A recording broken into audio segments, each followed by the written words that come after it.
que lá vem spoiler. Olá para você que tá aí do outro lado fazendo as contas de como vai pagar as extravagâncias do seu cartão de crédito. E olá para você também que já foi herói, já foi vilão, já foi até meme e hoje tá por cima da carne seca. Vocês todos estão no Senta que lá vem spoiler, sua dose semanal de spoilers de filmes, séries e tudo mais da indústria do entreter. Eu sou o Renato Sansão e hoje eu tô aqui para inaugurar mais uma editoria nessa bodega chamada 7 Filmes Foda com... Olha, a gente ainda não sabe bem a periodicidade disso aqui, mas antes de sair fazendo um monte, primeiro a gente vai ver se vocês gostam da proposta e aí sim nós partimos para outros astros e estrelas do cinema mundial, tá bom? E eu vou logo chamando aqui o meu, o seu, o nosso Marcudo para todo mundo saber quem é o abençoado, quem é o ungido, quem é o escolhido para estrear a mais nova editoria do SQLVS, seu Marcos Benedito. Conta aí pra galera. Fala, Sansa, pessoal. Olha, eu acho que não tinha outro nome melhor pra começar do que ele, que costuma ser injustamente zoado, até chutado, mas é um baita de um ator, é um estudioso apaixonado da sétima arte, Nicolas Cage. You're gonna be fine, baby doll. Que bela apresentação, hein, Marcudo? Olha só, e hoje temos aqui também a presença sempre encantadora de Thiago Costa, o nosso professor de cultura nerd, e Nicolas Cage Zissis, que confirmou nos bastidores que não, Nicolas Cage não é parente do Johnny Cage lá do Mortal Kombat, né, professor? É isso aí, Sansa, tudo bom contigo, com os amigos aqui da mesa e com todo mundo que ouve? Não, Nicolas Cage e o nosso outro Cage aí, eles não têm nada a ver um com o outro. O Nick tem a ver com outras pessoas, e eu adoro ele porque você sabe, né? Nick Cage representa a minha classe, os grandes carecas da humanidade. Esse assunto também é polêmico, hein, professor? Olha só, fechamos a mesa de hoje com um cara que viu simplesmente todos, eu disse, todos os filmes que tem Nicolas Cage como protagonista, como coadjuvante, como figurante e até como contra-regra. Vem pra cá, Rafael Agemon, o cara da locadora. Bateu uma salva de palma aqui pro profissional. Oi, pessoal. Oi, Sansa, professor Thiago, Marcudo. Cara, eu sou um grande fã mesmo do Nicolas Cage.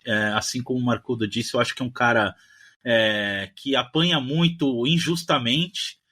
Às vezes um pouco justamente, mas isso é que faz o Nick Cage ser o Nick Cage. É um personagem de Hollywood que está cada vez mais raro nessa indústria do cinema canceladora. Eu gosto muito do Nicolas Cage, vamos falar bastante dele aqui. Muito bem, pessoas. Olha, agora que estamos reunidos, vale o recadinho para quem nos escuta há muito tempo e também para você que tá aqui pela primeira vez.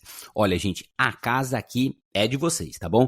O Cachorro Não Morde, tem Coca na Geladeira e se você descer o feed, são mais de 400 programas e especiais sobre alguns dos seus filmes e séries do coração. Aproveite para seguir e curtir a gente no seu tocador de podcast favorito, dar aquelas 5 estrelinhas mágicas e também para trocar uma ideia aí com a gente pelo Spotify ou no Instagram, @sqlvs.podcast. Nós adoramos receber críticas, elogios, desabafos sinceros e cartinhas de amor.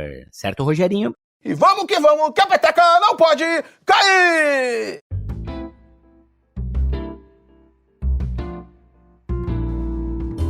Bom, talvez você aí do outro lado possa estar se perguntando, mas tem tanto ator e tanta atriz maravilhosa aí em alta e vocês vão começar isso aqui logo com o bagaceira do Nicolas Cage? Sim, é exatamente isso que a gente vai fazer. E sabe por quê? Nick Cage é cool. Nick Cage é careca cabeludo, Nick Cage não segue regras e Nick Cage, gente, acaba de roubar a cena lá em Long Legs, um dos filmes mais hypados aqui de 2024, Marcudo falou que é o melhor do ano e que ganhou um programa, viu? Vale dar o play lá no episódio 415. Mas antes da gente embrasar aqui no nosso top 7, não tem como não dar uma passadinha básica na biografia do rapaz, né, professor? É isso aí, Sansa. E dava pra gente fazer um spin-off inteiro do SQLVS só com as aventuras do nosso Niquinho, viu? Mas para ficar nos headlights, eu acho legal a gente trazer aqui que Nicolas Cage, na verdade, chama-se Nicolas Kim Coppola, porque Niquinho é sobrinho do diretor Francis Ford Coppola e priminho da Sofia Coppola, e dizem que eles já brincaram muito de gatomia juntos, viu? E outra coisa, eu disse lá no começo que o Nicolas Cage não tinha nadinha a ver com o Johnny Cage lá do Mortal Kombat, mas na verdade ele tirou o nome artístico dele do personagem de quadrinhos e que também já teve uma série lá na Netflix, o Luke Cage, de quem ele sempre foi muito fã. Aliás, Nicolas Cage é um dos maiores fãs de quadrinhos de super-heróis do mundo inteirinho. E no começo, né, há mais de 40 anos, ele se apresentava como Nicolas Coppola, só que o peso do sobrenome atrapalhava ele tanto para fazer teste quanto em set. Ele disse que ele estava lá gravando Picardias Estudantis e os atores iam atrás dele e ficavam citando fases de Apocalipse Sinal, que é o filme do tio dele. Então ele resolveu mudar e construir uma bela carreira com as próprias pernas, né? Aliás, uma coisa interessante do Nicolas Cage, que ele ficou injustamente famoso por fazer muita bomba, né, aceitar qualquer filme, mas ele já recusou papéis como o Neo, né, de Matrix, o Aragorn de Senhor dos Anéis e o Joe de Mente Eterna, da Lembrança, eu nunca lembro o nome. Brilho Eterno de uma Mente Sem Lembrança. Brilho Eterno de uma Mente Sem Lembrança. Não, Niquinho, gente, é um cara impressionante, né? A gente tava falando aqui, né, o Marcudo citou do Picardias Estudantis. Ele conseguiu um papelzinho, um filmão, vale lembrar aqui que é um belo de um filme, adoro Picardias Estudantis. E a maior parte das cenas dele no filme foram cortadas, gente. Tadinho do Niquinho. Acho que o bullying que a galera fazia com ele, com o pessoal pedindo tempo de tela nos filmes do tio, acabou deixando ele meio nervoso e aí, passaram o facão nas cenas do menino lá. Professor, essa informação é muito boa, mas eu queria voltar aqui no Rafa, o cara da locadora, imaginando o Nicolas Cage como Aragorn, cara, lá de Senhor dos Anéis. Cara, imagina ele no meio dos Hobbits, trocando ideia com o Gandalf, tá ligado? Puta, ia ser dificílimo comprar aquelas batalhas e tudo aquilo. Ainda bem que o Viggo Mortensen, né, assumiu a frente ali e que, no caso, o Nick acabou recusando. Não, eu também imagino ele como Neo. Ia ser muito engraçado, cara. Ia ser muito bom. Mas continuando a falar do nosso amigo Nick, da carreira dele, tudo mudou no final da década de 80 e quando começam os anos 90, porque daí ele explodiu e fez clássicos como Arizona Nunca Mais, Feitiço da Lua, Coração Selvagem, Despedida em Las Vegas, A Rocha, Con Air, A Outra Face, Cidade dos Anjos, 8mm, Olhos de Serpente e 60 Segundos. Inclusive, foi nesse tempo aí que o Nick fez grande parte da sua fortuna, que futuramente ele ia gastar com umas coisinhas básicas, tipo o crânio de um Tarbosaurus de 67 milhões de anos que ele comprou num leilão em que ele venceu o Leonardo DiCaprio. Ele também comprou um castelo alemão, uma ilha no sul de Nassau, um tigre, serpentes raríssimas e um polvo que, de acordo com ele, dava umas ajudas para ele atuar. Eu lembrei aqui do Profundo lá de The Boys. Não sei vocês. Cara, eu também lembrei do Profundo de The Boys e eu tava vendo a lista de filmes que você mencionou. Ele fez até esse filme, né, cara, que é um filme, quase uma cinebiografia de um ritmo musical, né, que é A Rocha. No, God, please, no! No! No! Olha, tirando a brincadeirinha sem graça do Samson, nos anos 90, a sequência que ele emendou de 95 a 2000 é de muito respeito. Começou com Despedida em Las Vegas, aí veio A Rocha, Con Air, A Outra Face, Cidade dos Anjos, Olhos de Serpente, 8mm, Vivendo no Limite, 60 Segundos, e Um Homem de Família, que é um filme que eu adoro. Nick Cage é incansável e numa das melhores épocas da carreira dele, fácil. Não, e é curioso que ele emendou um Oscar e toda, né, tudo aquilo que vem junto com o Oscar, com uma série de filmes de ação, ele resolveu ser um astro de ação. Isso é bem Nicolas Cage, né? Quando você acha que o cara vai fazer uma coisa, ele faz outra completamente contrária. Ô, prof, você tava falando das excentricidades e pelo que a gente tava vendo, a lista é longa ainda, né? Sim, Sancinha, não paramos por aí. Ele também comprou uma pirâmide de quase 3 metros de altura. Ele comprou também uma casa assombrada que pertenceu à assassina Madame Delphine LaLaurie, que, se você assistiu American Horror Story, deve se lembrar por conta da 3ª temporada da série. Além de outras coisinhas por aí, como carros, barcos, dezenas de imóveis e um monte de quadrinhos raríssimos. Inclusive, eu quero só contar mais uma historinha do Niquinho aqui para vocês. O Niquinho comprou uma Action Comics número 1, que é a revista onde apareceu o Superman. E essa revista foi roubada. Sumiu da casa dele. A seguradora pagou. Só que depois encontraram esse gibi e ele leiloou, porque ele já estava meio quebrado, estava mal das pernas. E só este quadrinho arrecadou mais de 2 milhões de dólares num leilão. E essa história é tão maluca que tem a possibilidade de virar filme, estrelado por Nicolas Cage como Nicolas Cage. É impressionante. Só queria colocar 2 detalhes. Essa pirâmide e a mansão, elas são em Nova Orleans. A pirâmide é no jazigo que ele comprou para ele mesmo, no cemitério. Ele comprou 2 lotes inteiros e colocou uma pirâmide em cima e ninguém sabe o que tem lá dentro. E ele não fala sobre isso com ninguém. E essa casa mal assombrada, que, né, teoricamente mal assombrada, ele comprou só porque ele estava afim de escrever um romance de mistério e assassinato e tal. Só que ele nunca escreveu e ainda perdeu a casa. Deixou de pagar umas prestações lá e perdeu, jogou o dinheiro fora e não escreveu coisa nenhuma. E ó, por conta dessas excentricidades, o Nick começou a topar absolutamente tudo que passava pela frente. E sim, eu tô falando de você, Torres Gêmeas, O Sacrifício, Motoqueiro Fantasma, Caça às Bruxas, Cães Selvagens, O Espelho, Eu, Deus e Bin Laden, e por aí vai. E ó, foram uns bons 15 anos fazendo muito filme meia boca, até a gente chegar nessa fase indie e super descolada do Niquinho, que muita gente tem elogiado. E aí o mundo conheceu produções como Mandy, A Cor que Caiu do Espaço, Pig, O Peso do Talento e O Homem dos Sonhos. E aí, não é que todo mundo se deu conta que o homem ainda tinha muita lenha pra queimar? É por isso que eu defendo sempre o Nicolas Cage, porque pior que seja o filme, ele se dedica de corpo e alma, que nem Willy's Wonderland, que é a versão bem melhor de Five Nights at Freddy's. Ele faz um personagem que não falha, é muito bom. Jiu-Jitsu é um filme horrível, mas ele tá lá dando a vida, ele pensou no personagem. Eu adoro ver sobre processos criativos, é muito legal ver o Nicolas Cage falando como ele pensa cada personagem, porque nada é de graça, sempre tem alguma raiz no cinema.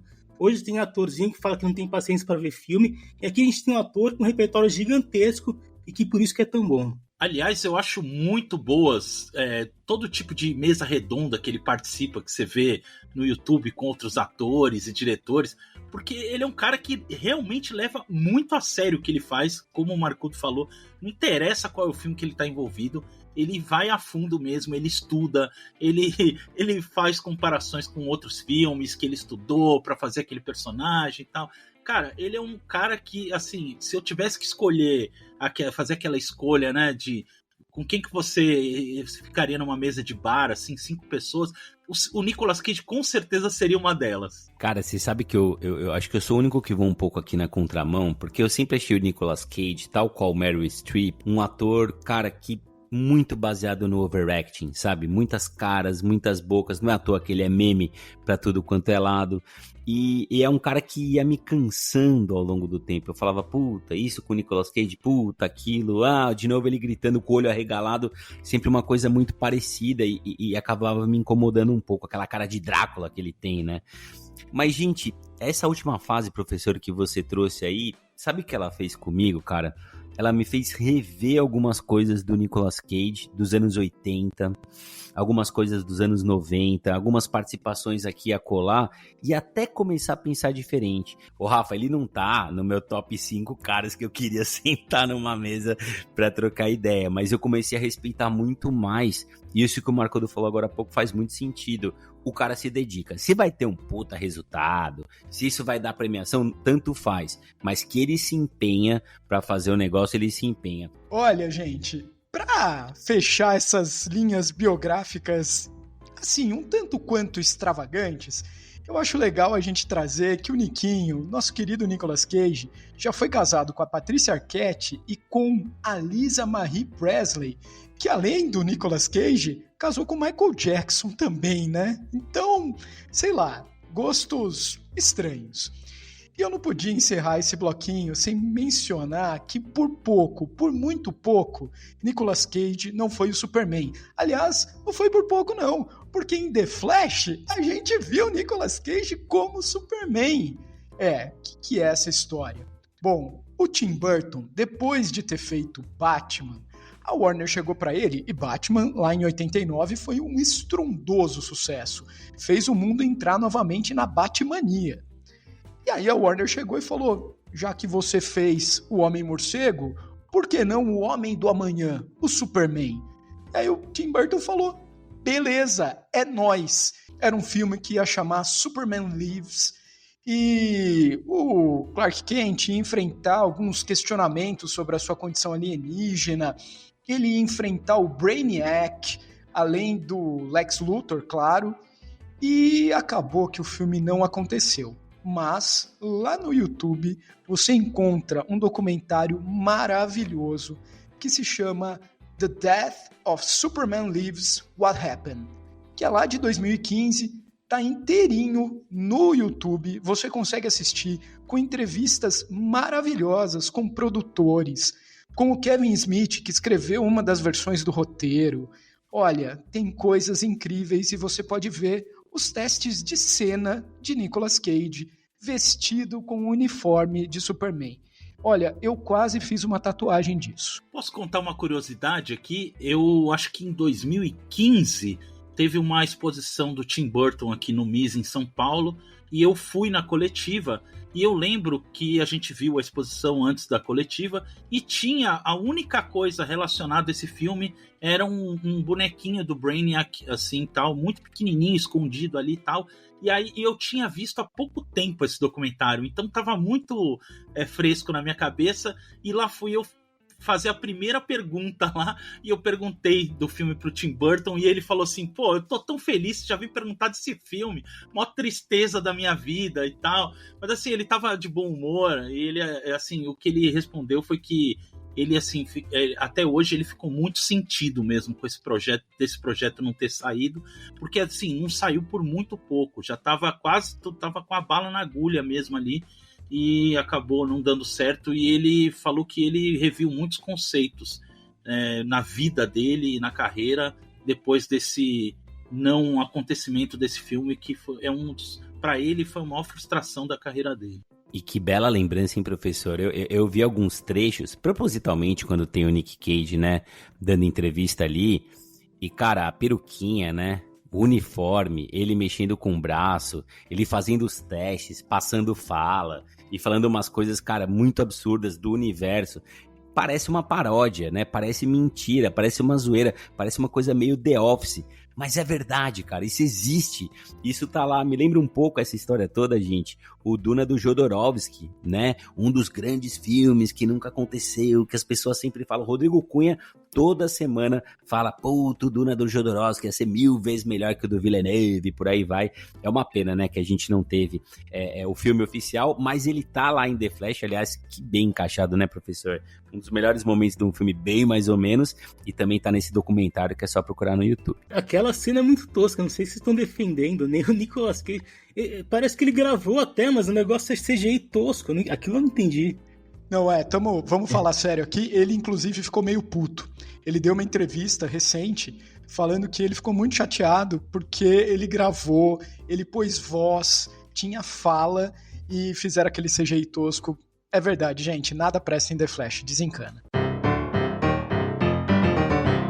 Muito bem, minha gente, ó, agora que tá todo mundo devidamente Nicolas Cageizado, nós já vamos aqui pro nosso top 7, mas antes, mantendo a tradição desse podcast, uma rápida menção, bem rapidinha, gente, para aqueles filmes que bateram na trave e por muito pouco não fizeram parte do ranking final. Cada um traz o seu queridinho que nadou, mas acabou morrendo na praia. O que você trouxe aí, Rafa? O que eu trouxe aqui, na verdade, é um dos grandes filmes do Nicolas Cage que não entrou nesse ranking, porque ele tem muitos filmes bons e realmente não deu para entrar aqui, mas já foi citado aqui, que é Arizona Nunca Mais, dos irmãos Coen, que eu sou um absoluto fã dos irmãos Coen, e eu acho que essa atuação do Nicolas Cage, ela foi um divisor de águas na carreira dele, porque ele conseguiu, como o Sansa falou, né, ele acaba sendo muito conhecido pelo exagero e tal, mas para certos papéis, até quando ele exagera bastante,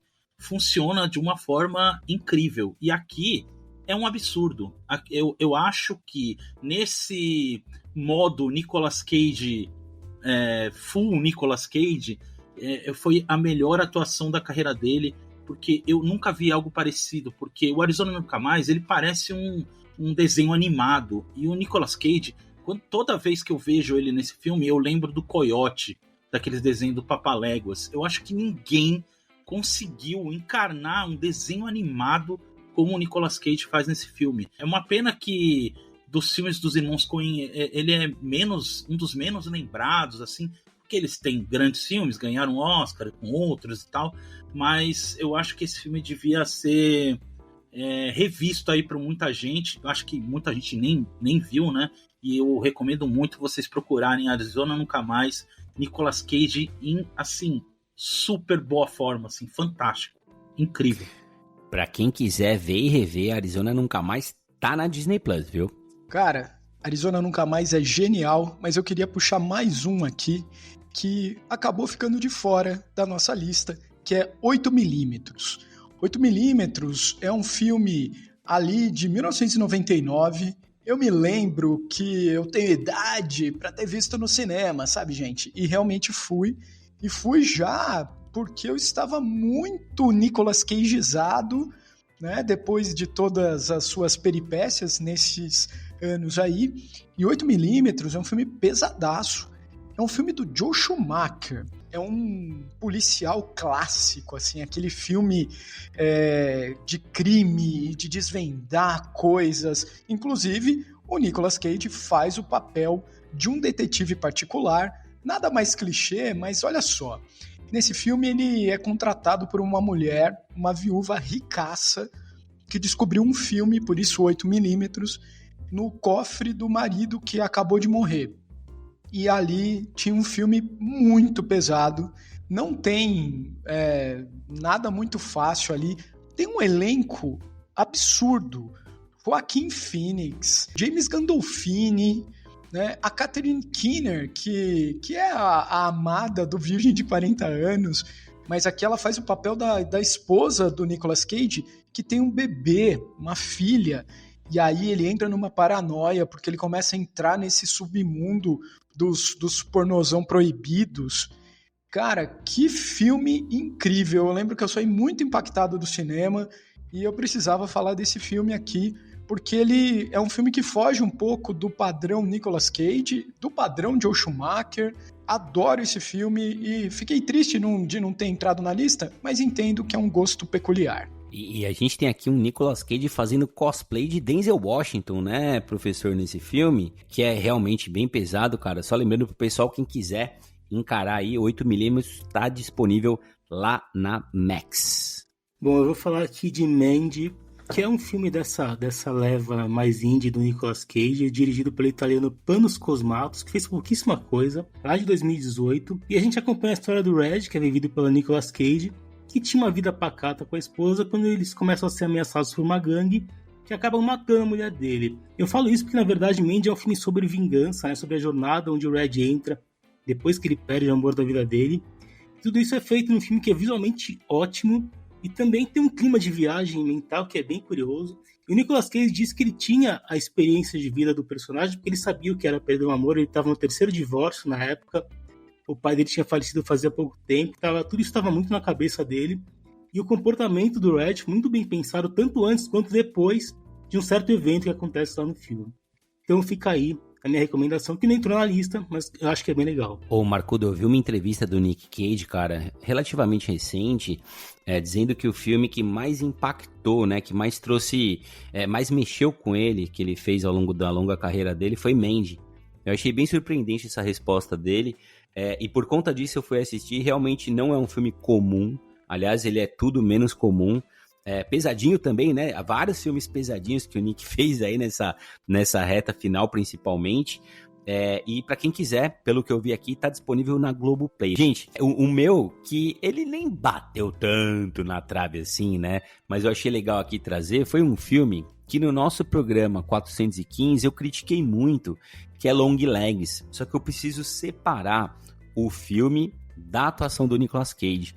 E esse personagem, cara, que o Nick Cage faz em Long Legs, é um negócio que tá comigo até hoje, velho.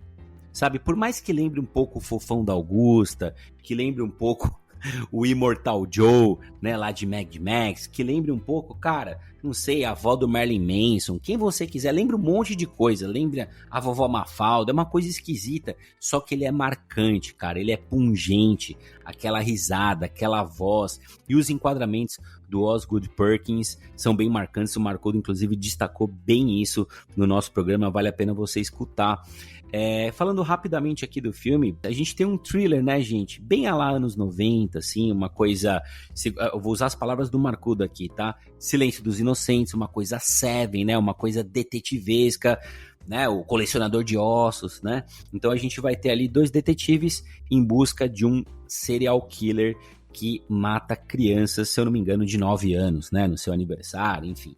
Não é exatamente ele que mata, mas ele faz tudo acontecer, né? Ele invoca ali o capetão pra coisa degringolar e o bicho pegar, claro, numa cidadezinha pequena com aqueles enquadramentos que vão deixando a gente cada vez mais claustrofóbicos. É o que eu chamo, gente, de feel bad movie. Mais um feel bad movie do Nicolas Cage, quem diria, né? Mas apesar de tudo isso, a atuação dele como Long Legs, pra mim, é espetacular. Existe, claro, o ponto de que a gente quase não o reconhece, mas para quem acompanha há bastante tempo, tem uma coisinha da voz, tem uma coisinha do trejeito, a gente sabe que ele tá lá e a gente tem certeza que apesar do filme ser pesado, ele se divertiu bastante fazendo. Eu só queria, assim, acrescentar muito rapidamente um filme que eu adoro dele, que não entrou e que não vão falar e tal, realmente, que é Vício Frenético, uma versão... do filme do Abel Ferrara, feita pelo Werner Herzog, cara, que é um outro cara que é uma figura incrível, assim como o Nicolas Cage, só é um diretor alemão, muito louco também, e eu acho essa versão de Vício Frenético incrível, eu acho que ele tá, assim, ele foi escalado, é um papel pra ele, e eu acho que, assim, ele tá num modo um pouco 8mm ali, só que sob efeitos de drogas. A gente até brinca com o negócio do Neo, do Aragorn, como podia ser ridículo com o Nicolas Cage, mas talvez não. E Vício Frenético é um bom exemplo disso. Muito bem, meu povo. Alongamento feito, trânsito já mais sossegadinho e louça lavada. Vamos pro nosso 7 filmes foda com o Nicolas Cage, começando por você, Marcudo. Inaugura pra gente. Bom, em 7º lugar...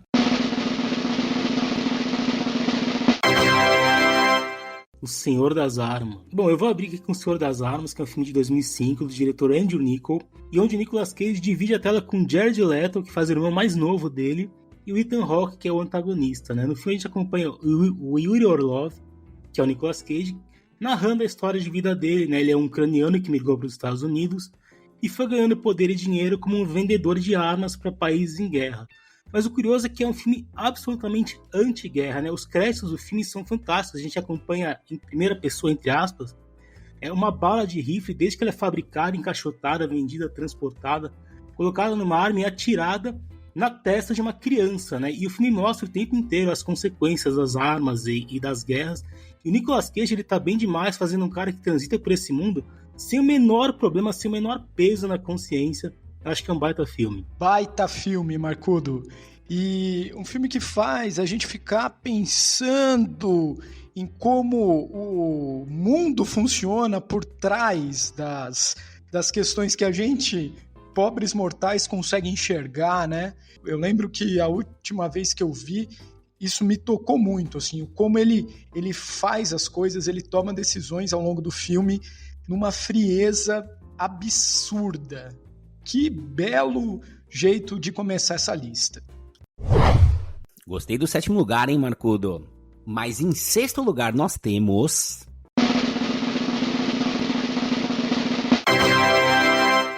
Conair, Rota de Fuga. Ah, minha gente, eu vou pedir pra vocês fazerem um exercício aqui mental pra vocês voltarem pra 1997. Charlie Brown Jr., Planet Hemp, né, jogando um elefute, comendo uma bolachinha traquinas, assistindo uma sessão da tarde. O que tinha na sessão da tarde em 97 e 98?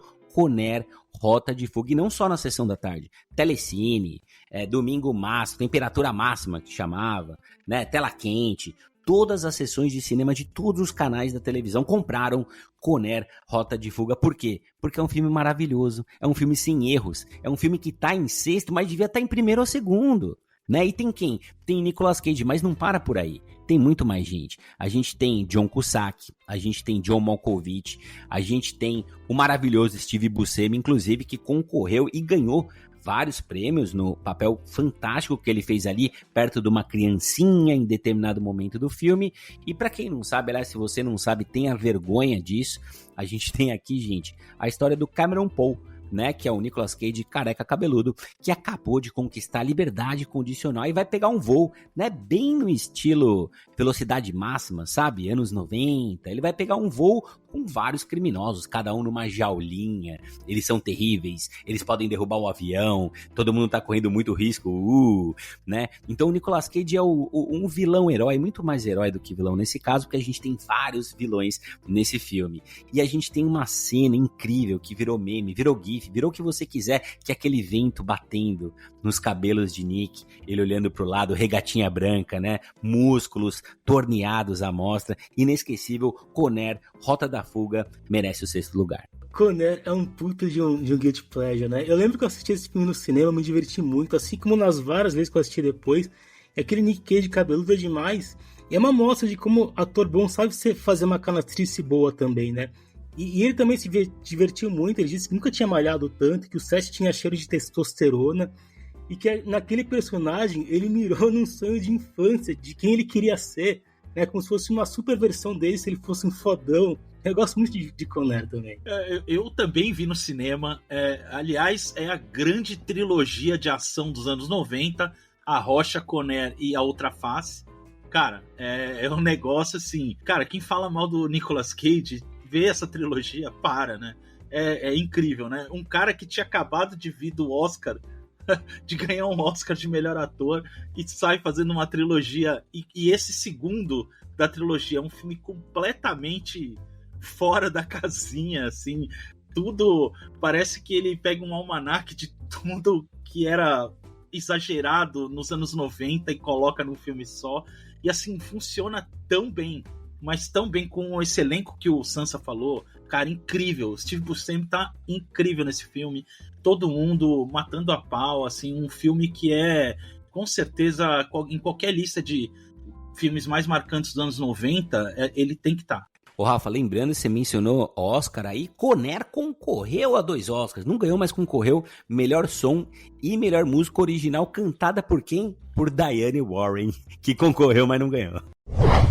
E no 5º lugar...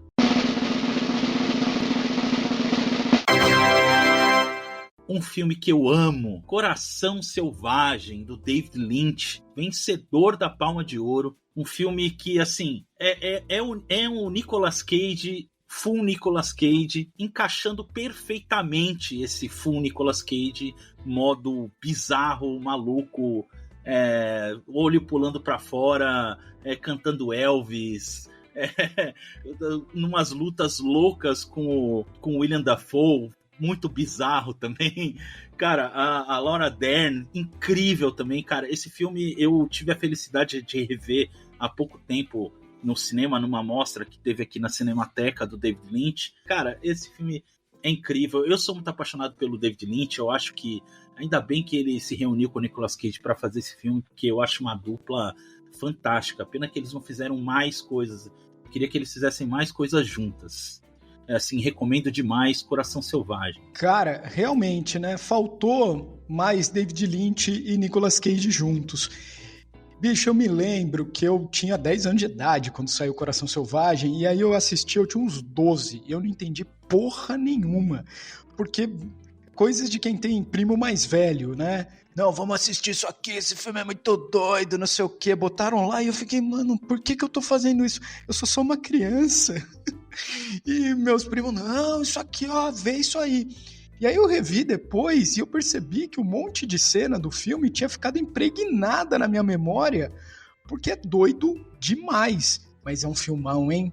Nossa, Coração Selvagem é daqueles que vale a pena rever sempre. Muito legal ver o David Lynch dando toques dele num filme que tem um pouquinho de road movie, que é extremamente violento. Aliás, aqueles 3 primeiros minutos do filme, você espera tudo menos aquilo, você já tá ali dentro. E que legal ver a Laura Dern também atuando super bem, cara, novinha, que baita atriz. Acho que é uma atriz que é pouco falada, deveria ser mais falada, tal qual o personagem de hoje. Não, com certeza. Ela já era uma atriz que trabalhava com o David Lynch desde antes. Aliás, uma curiosidade, que ela começou com ele no Veludo Azul, e é um filme que foi o filme que virou a chavinha pra mim, porque eu vi exatamente como o Thiago, eu vi com 12 anos esse filme, e assim, aquilo mudou a minha vida. Eu passei a ver cinema de uma outra forma, e eu acho que o David Lynch tem essa força, porque ele mexe com o sonho. Ele é um cara que se interessa muito pelo sonho e a construção do sonho, e mistura isso com a construção do sonho americano com o sonho freudiano e toda essa parada, e aquela coisa fica grudada na nossa mente, né? É um cara que realmente mexe com a nossa mente, e o Nicolas Cage é um cara que curte também mexer com a nossa mente. Eu acho que foi um casamento perfeito. Ô Rafa, Veludo Azul com 12 anos de idade te deixou danificado pro resto da vida, hein? Nada, abriu minha cabeça, foi muito legal. Esse filme é importantíssimo, assim, na minha vida, assim, eu amo de paixão esse filme, sou apaixonado por esse filme e sou apaixonado pelo cinema do David Lynch. Em quarto lugar,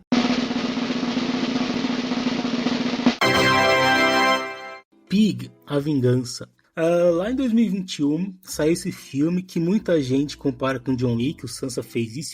E apesar de ter uns elementos, eu acho errado essa comparação. Pig é um filme dirigido pelo Michael Sarnoski, que acabou de entregar O Último Lugar Silencioso, e conta a história do Rob, que de novo, né, um cara que vivia tranquilo, isolado junto com a porca dele, e essa porca ela conseguia farejar trufas, né, que ele colhia e vendia para sobreviver. Então era uma porca valiosa e foi roubada, claro. E aí o Rob entra numa jornada simplesmente para recuperar a companheira dele e mais nada, era só isso que ele queria. Ele é um baita lutador, então no caminho dele vai ter muita porrada e sangue, só que ele é um baita chefe de cozinha, então o filme também vai para caminhos que a gente não espera, né? E o Nicolas Cage, ele tá bem demais indo daquele cara que parece um chucro raivoso para um cara sensível que sente demais aquela situação, né? Tem uma cena que é fantástica, mas eu não vou falar aqui para não dar spoilers. Mas é isso, vale muito a pena se jogar em Pig, A Vingança. Eu fui citado aqui, então vou usar meu direito de resposta para dizer que Pig, ele não é melhor do que o John Wick, ele é melhor que toda a franquia John Wick. Pig é o melhor filme de 2021. Pig é um filmaralhaço. Se você assistiu, reveja. Se você não viu, vá atrás. Vale muito a pena ver. Pig não tem erros, né? Era apenas um porco que caçava... Aliás, uma porca, né, Marcudo? Que caçava as trufinhas. Tiraram a única coisa que o Nick Cage, barbudão e cabeludão, mendigaço, tinha ali. Cara, que filme maravilhoso, que conclusão maravilhosa, que fotografia linda. Pig é um baita de um filme. Quarto lugar, ficou barato nessa lista aqui. Gente, o filme é bom, mas, né, vocês sabem que o Sansa é um tantinho, só um pouquinhozinho de nada exagerado. Mais ou menos, mais ou menos, mais ou menos. O problema todo de Pig é que não tem um streaming neste Brasil que nos dê a possibilidade de assistir de maneira legal esta maravilha, que sim, é uma maravilha. Fica aqui o meu protesto. O Nicolas Cage, ele traz uma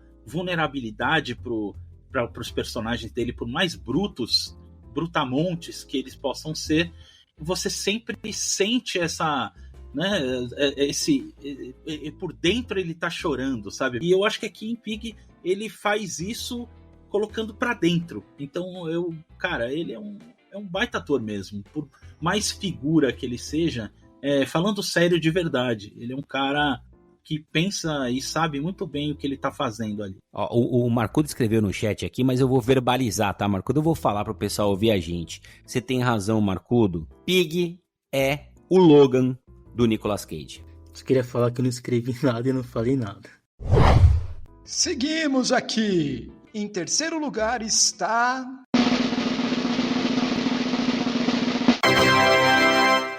A Outra Face. Pô, gente, nós já falamos aqui de Conair, e aí vem essa delicinha. Nicolas Cage, John Travolta, e eles trocam de lugar no filme, um pega o rosto do outro. Cara, olha essa premissa, olha isso, cara, é impressionante. Pô, aquela cena no trem, gente, aquela loucura. É demais esse filme. É o primeiro filme que o John Woo dominou, assim, e ele pôde fazer o que ele queria lá. É o primeiro filme que Hollywood deu na mão do John Woo e falou, vai, meu filho, brilha. E o homem brilhou, né? Gente, é uma trama doidaça, uma trama de vingança, uma trama, assim, que é o mais puro suco dos anos 90, com cenas de ação incríveis. Eu falei aqui de uma briga deles no trem, que essa é super marcante, porque, né, anos 90, a gente teve Conair com um avião descontrolado, a gente teve velocidade máxima 1 e 2, né? Então era um must, assim, ter um veículo em fúria rodando descontroladamente. Mas ali a gente tem o ouro, a gente aqui tá no bronze, mas esse filme é ouro. Nós juntamos John Travolta e Nicolas Cage. Se eles estivessem ali sentados numa mesa tomando cerveja e conversando, a gente já ia assistir. Agora imagina tudo isso com direção do John Woo, doidão, fazendo cenas malucas de ação. Perfeito, sem defeitos. Ô, professor, eu vi esse filme com 12 anos e eu acho que foi o primeiro filme que eu vi dando gritinhos. Era gritinhos, cara, porque tira a máscara, troca a cara, puta é o Cage, puta é o Travolta. E nessa época, a gente precisa mencionar aqui, vamos fazer jus ao homem, Rafa da Locadora. John Travolta também é um enorme nome, né? E nos anos 90 ele era gigantesco. Então não era assim, Nicolas Cage grandão e o John Travolta pequenininho. Não, era pau a pau, era dois caras enormes. Era como se fosse o Tom Cruise e o Brad Pitt trocando de lugar no começo dos anos 2000. Era loucura, dedo no cu e gritaria. Que puta filme, A Outra Face, belíssimo terceiro lugar. Pois é, na verdade, os anos 90 marcaram a volta do John Travolta, né? Ele que foi ressuscitado pelo Tarantino lá em Pulp Fiction e tal, e que, aliás, né, é um nome importante para a chegada do John Woo em Hollywood. Nessa época dos anos 90, o cinema de ação de Hong Kong era muito visado por muitos diretores que estavam fazendo sucesso vindo do indie, do cinema indie americano, celebravam muito esse cinema de ação de Hong Kong, e o John Woo era o grande nome e foi para os Estados Unidos, não conseguiu fazer tudo que ele gostaria, mas em A Outra Face ele fez. Talvez seja o meu preferido com o Nick Cage, até uns anos atrás, era o preferido dele entre os que ele fez, né? Outro que eu assisti no cinema várias vezes depois, e ele disse que nesse filme ele tentou um negócio mais expressionista, né? Então a linguagem corporal, as feições, tudo ele mirou num homem enlouquecendo a ponto de ter um colapso, né? E isso no filme comercial, né? E ele e o Travolta, eles assistiam as filmagens diárias um do outro para poder espelhar as atuações. E o Cage disse que um dia ele quer interpretar o Castor, o vilão, no filme inteiro, porque ele só fez naquele começo psicopata, com ele de padre e tal. Eu espero que ele consiga fazer esse filme. Cara, eu vi esse filme no cinema também, no lendário Cine Rivoli, que ficava na rua Benjamin Constant, no centro de Piracicaba. Vocês sabem o que isso faz com a cabeça de um rapazinho de 17 anos? Isso explode a cabeça do rapazinho de 17 anos.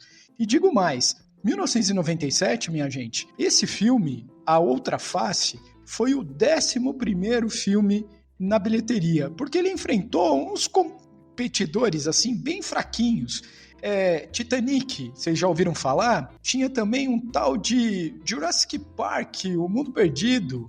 Tinha Homens de Preto. Tinha O Casamento do Meu Melhor Amigo. Tudo nesse mesmo ano. E ainda assim, nós estamos aqui falando de A Outra Face. Muito bem, medalha de prata, hein, gente? Porque em segundo lugar, nós temos... Até dei um golinho na água aqui, porque para falar de adaptação, segundo lugar da nossa lista aqui, não é fácil, gente. O protagonista aqui é o Nicolas Cage e o programa é sobre ele, mas a adaptação é sobre tanta coisa. O mais justo talvez seria eu começar pelo roteirista, né? O grande Charlie Kaufman, que é o cara que entregou Natureza Quase Humana, Quero Ser John Malkovich, Brilho Eterno de uma Mente Sem Lembrança, Cinedoc Nova York, Anomalisa, né? Orion e o Escuro mais recentemente, uma baita de Uma Mente Brilhante. E a gente tem a direção do Spike Jonze, que fez um baita de um casamento com Charlie Kaufman na época, né? E, gente... Quando eu falo que não é só de Nick Cage que a gente fala, primeiro, são 2 Nick Cage, porque ele interpreta gêmeos aqui.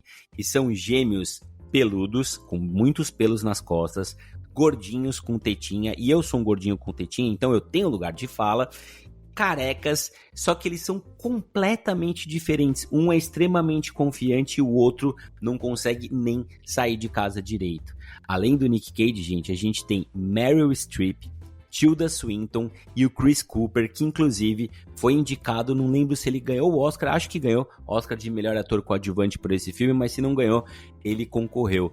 E a história é muito doida, gente, porque esses gêmeos, né, eles vão ter que, na verdade, um dos dois, ele vai ter que adaptar o livro da escritora vivida pela Meryl Streep para o cinema, né? E, caras, ver o Nicolas Cage fazendo esses gêmeos tão diferentes, ao mesmo tempo tão diferentes da personalidade dele e de tudo que ele fez ao longo da carreira, é um negócio marcante, assim, pra mim. Pra mim, o antes e depois do Nicolas Cage tá na atuação dele nesse filme. O roteiro, ele tem 1000 camadas, ele vai e volta, ele usa a evolução humana, ele usa a natureza, ele usa imagens de slide, ele é uma loucura danada, porque a tal da florzinha, da orquídea, que vai ser buscada no meio do pântano, né? Ela tem efeitos alucinógenos. Então o filme, ele é inteiro uma alucinação, mas ao mesmo tempo, ele é uma viagem muito introspectiva, onde você se reconecta.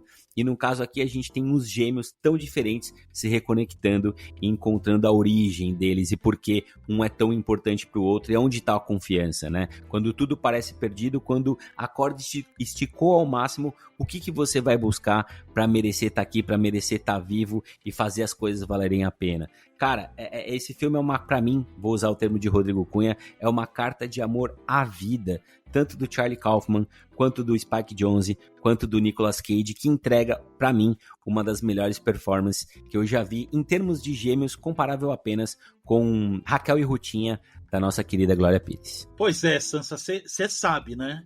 Na minha lista é o número 1 das atuações do Nicolas Cage, e o Nicolas Cage aqui é a grande obra-prima também da carreira dele. Eu acho que ele merecia muito mais o Oscar por adaptação do que por Despedida em Las Vegas. É que Despedida em Las Vegas é um filme muito mais convencional se comparado com adaptação, e também uma atuação, mesmo que Nicolas Cageana, muito mais convencional também, né? Mas assim, é uma atuação maior do que o mundo, né? Como se fala em inglês, né? Tipo, que a vida, né? Cara, é incrível, é meio clichê, né? Você colocar um ator fazendo gêmeos como a melhor atuação dele, né? Porque o cara faz diferente e tal. Mas, cara, o que ele coloca ali é como tudo que a gente colocou aqui. A vulnerabilidade dele tá junto com a introspecção, mas o outro personagem é o Nicolas Cage pra fora, um é o pra dentro, e ele coloca todo aquele repertório que ele tem numa atuação só, né? Mesmo que dividido em 2. Cara, é fantástico. E realmente o Chris Cooper ganhou muito merecidamente o Oscar de ator coadjuvante por esse filme. Realmente é um filmaço. Eu só queria trazer aqui uma coisa que eu vi o Nick falando sobre o filme. Ele disse que ele nem lembra de ter interpretado o Donald, de tão dentro da mente do Charlie Kaufman que ele estava, que eles colaboraram muito. Ele disse que ele gravou horas de conversa entre ele e o Kaufman, mas que ele queimou todas as fitas porque o Kaufman pediu depois, infelizmente, porque ia ser legal de escutar, né? Porra, eu pagava pra ouvir isso. Eu pagava com gosto. Que absurdo, mas gênios têm dessas coisas, né? Vale mencionar que a adaptação está disponível na Oldflix e também se você quiser alugar lá na Apple, gente. E se você não for ver a adaptação pelo Nicolas Cage, vale ver pela Meryl Streep, chapadaça, deitada na cama, de madrugada, fazendo barulho do telefone, entendendo a nota musical do tom do telefone. Esse filme é maravilhoso. E vamos para o número 1, que eu imagino que as pessoas já sabem qual é, mas...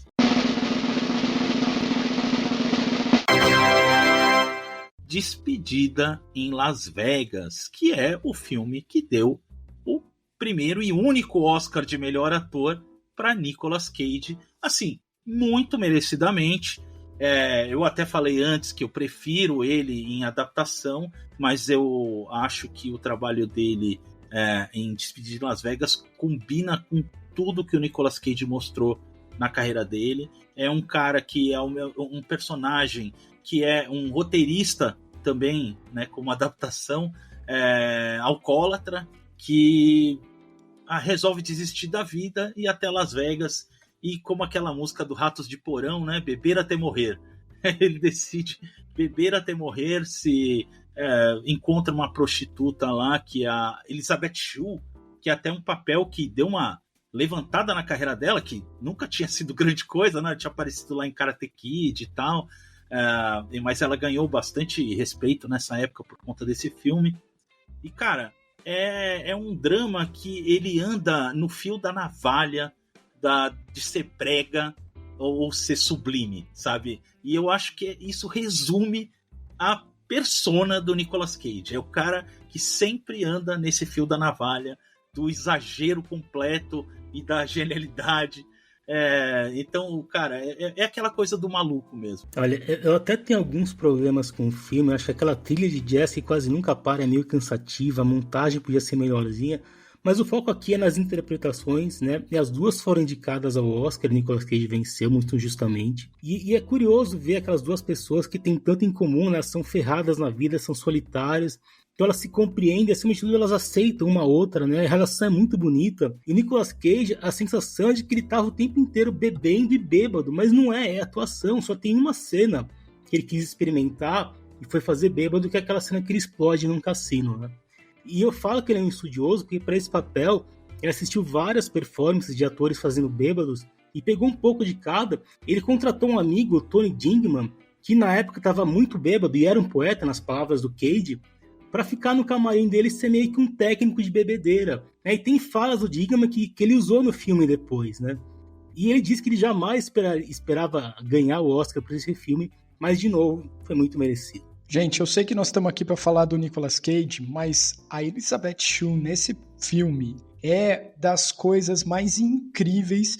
E assim, preciso confessar que a Elizabeth Shue é um crush da minha pré-adolescência. E aí, vê-la nesse filme, naquele estado, os dois ali, né, completamente alucinados, é incrível. Para eu falar, então, do Nicolas Cage, como ele e ela em cena funcionam bem, né? Fica tudo no lugar. Olha, ele ganhou o Oscar e foi muito merecido. Gente, eu queria mencionar duas coisas. Primeiro, Rafa da Locadora, você está equivocado. Esse filme não levantou a carreira de Elizabeth Shue. Elizabeth Shue sempre esteve no topo. Fala aí, professor. Os holofotes dos nossos corações sempre voltados para Elizabeth Shue, que inclusive fez De Volta para o Futuro 2 e 3, tá, ô Rafa Locadora? 2 e 3 entre Karate Kid e o nosso primeiro colocado aqui. Então ela nunca saiu de evidência, tá, Rafa? Uma coisa que eu queria mencionar, gente, do Nicolas Cage, pegando esse filme e outros que a gente trouxe aqui, e até alguns que a gente não mencionou, menos importantes como o próprio Kick-Ass, é impressionante como o Nick Cage consegue contracenar com os mais diversos tipos de idade, de perfil de atores e atrizes, cara. E a coisa sempre combina, sempre funciona, né? Às vezes fica um pouquinho bizarro, mas aí é gosto de cada um. Quando a gente pega, por exemplo, um Motoqueiro Fantasma, que eu acho tosco, mas o professor gosta, e a Babi, quando eu falei que a gente ia gravar, ela falou assim, tem que ter Motoqueiro Fantasma no top 7. Então, assim, gente, a amplitude de público que esse cara consegue pegar é uma coisa assustadora. Queria dizer que a Babi é a pessoa mais inteligente dessa família aí, Sansa, porque, pô, eu tô revoltado até agora, chegamos no final dos nossos 7 filmes foda com o Nicolas Cage e não entrou o Motoqueiro Fantasma. Isso é uma vergonha. Até no Motoqueiro Fantasma teve uma história que a gente até não contou aqui, que o Idris Elba, eu fui contando, que ele passou uma noite no castelo do Drácula para tentar pegar as vibes do Drácula e quase pegou uma pneumonia, porque ele ficou a madrugada inteira no lugar lá. Cara, é um cara, assim, é o personagem. Por isso que eu falo, eu gostaria muito de tomar uma cerveja com ele, porque história boa não vai faltar. Mas não mesmo. Rafa, o dia que o Nicolas Cage topar o seu convite, você me chama, hein? Pode deixar. Marcudo, se você fosse tomar uma cerveja agora, você escolheria Nicolas Cage ou seu ídolo, que pouco você fala nesse podcast, Adam Sandler? Conta pra gente. Eu acho que nem o Adam Sandler escolheria ele mesmo. Tome! Com certeza ia com o Nicolas Cage. E é isso aí, minha gente, ó, nós vamos ficando por aqui, sempre lembrando que no Senta que lá vem spoiler, todo mundo é bem-vinda, todo mundo é bem-vindo e tem voz ativa, hein? Deixe seu comentário no nosso Instagram ou no box do Spotify, que a gente lê todos por aqui e vai adorar saber sua opinião sobre Nicolas Coppola Cage, principalmente sobre outros nomes que você quer ver nessa nossa mais nova editoria. Certo, professor? Certíssimo, Sansa. E ó, eu sou fanzaço do Nicolas Cage, sempre tem alguma coisa sobre ele no meu perfil, @ProfTcosta, T com THI, e também no Armazém Pop, que é @ArmazenPop. Valeu, amei participar desse primeiro programa. Viva Nicolas Cage! Eu tô junto com o professor aqui também, adorei esse formato. E se vocês quiserem me encontrar, eu tô lá no Instagram, no @caradalocadora, e também tem uma newsletter que é ocaradalocadora.substack.com. É isso aí, pessoal, valeu. Quando tiver um próximo, me chamem. Eu também achei bem legal esse papo sobre Nicolas Cage, que eu sempre defendi aqui. É isso, vamos ver mais Nicolas Cage e até a próxima. Neste programa e em quase todos os outros, utilizamos áudios de Casimiro, Choque de Cultura, Isabela Boscov, Medo e Delírio em Brasília, Vai Dar Namoro e The Office. E se você gosta do SQLVS, conhece alguém que quer criar o seu próprio podcast, faça como a gente aqui. Acesse sonicapodcasts.com e manda um zap que o pessoal lá, ó, é gente boa demais. Valeu, beijo, fui!